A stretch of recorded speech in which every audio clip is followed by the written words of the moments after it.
It's Sway in the morning, only on Shea 45. Sway in the morning, Shea 45. Dennis O'Hare's hanging out with us. You know him as Russell Edgington. Yep. Morning. You also saw him in Charlie Wilson's War. What else? I did Milk. You were in Milk. That's right. The Proposal. Yep. The Proposal. You've done a lot. Michael of Clayton, work. Duplicity, yep. Changeling. Yeah. You've done a lot of quality work. Thank you. Thank you. And seeing you on True Blood was funny. But you killed the role, man. You guys are having so much fun on that show, man. So here's the moment of truth. Okay, cool.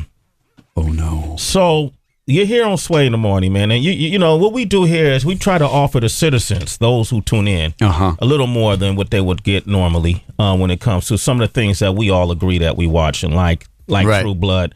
Now, the last scene of the last episode found us with you and the character, is it Michael? Oh, Steve Newland, Michael McMillian, yeah. Yeah, Michael McMillian. Fantastic actor. Yeah, and you guys could smell this fairy blood in the field. Yeah, we made Jason drag us there. Yeah, you made Jason, you charmed him. Glamored him, yeah. You glamored him like you've been trying to glamour us this morning. Pretty easy. Yeah, he's dumb. He was a sucker for it. Right. Jason, look here. Oh, he's glamored. Yeah, and then just like that, right? And it happened so smoothly, we didn't even know what was happening.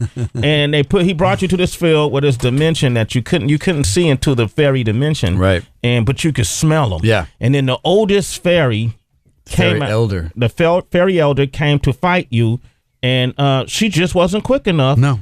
Quicker than a 3,000-year-old vampire. We had a joke about that because, she had this whole thing where she was going to kill me. And you know how people's going to kill you? They pull out the gun and they go, I'm going to kill you now. Yeah. I'm going to enjoy this. I want to see. And while they're talking, you're like, right. And now I'm making my plan to disarm you while you're talking. If you had just shot me, I would be dead. But no, you have to talk about shooting me. Right. So the failure just kind of like, vampire, be gone. And she's warming up. And I'm like, well, then I'm just going to kill you. Yeah, right. and so I just did. I was like, all right, you're going to warm up. I'm going to come behind you and bite your neck. Yeah, while she was what do they call that, monologuing. Yeah, exactly. Well, exactly. I couldn't, but man, you look like when you sucked that fairy blood out, that old fairy vintage fairy blood, like you was just, it was orgasmic for you, man. Yeah, well, come on, it's like concentrated goodness, like the best possible thing you can ever imagine putting in your mouth. Okay, so let your imagination run wild. Okay, great. Wow. Okay, ours just did. Had to stop.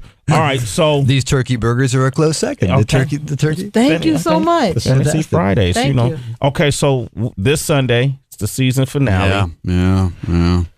You left us headed towards all the fairies. Right, the portal. I can see the portal. I can see all those fairies. I can see Sookie. I can smell them. Sookie is right there.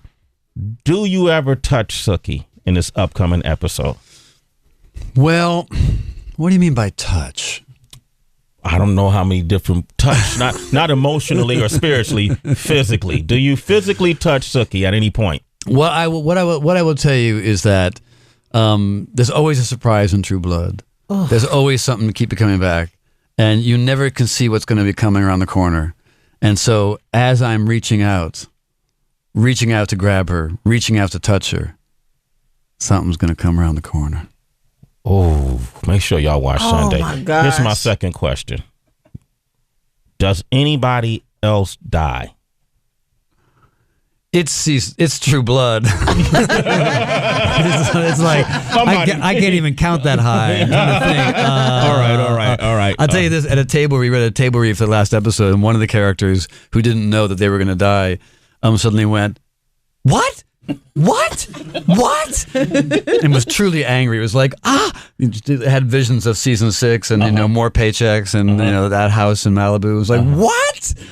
Dead. They don't tell you guys if they kill off the character? No, we don't always know until we read it. You kind of go, so when it says my head explodes, does that really mean my head explodes, or is that just a metaphor? And so you kicked off the show, and you got to go find more work, right? It's an actor's lot. And for actors, we're always looking for employment. I mean, you're always looking for a job as an actor. A lot of people can relate to that, but we never are secure. It's funny, we're doing this show Into the Woods right now, and one of the actors turned to me, and she was like, oh my God, I'm having a 2-week meltdown. For an actor, that means I've only got 2 weeks left of my job, and the next one's not lined up, and you begin to melt down. Wow. And she goes, I'm having my 2-week meltdown. I said, you're going to be fine. But of course, I'm having my own meltdown because a lot of my gigs have kind of like ended. And just, this cycle has ended. And And what actors say is that I'm in between. I'm in between jobs. So if you say to an actor, what are you doing? And if they name the show immediately, they're employed. If they don't name the show, that means they're in between. They're in between. They'll say, "Oh, I'm keeping busy. I'm exploring. Yeah. I'm doing some writing." Yeah, that means you don't have a job. They're unemployed, basically. Yeah, exactly. All right. It's Sway in the morning, only on Shade 45.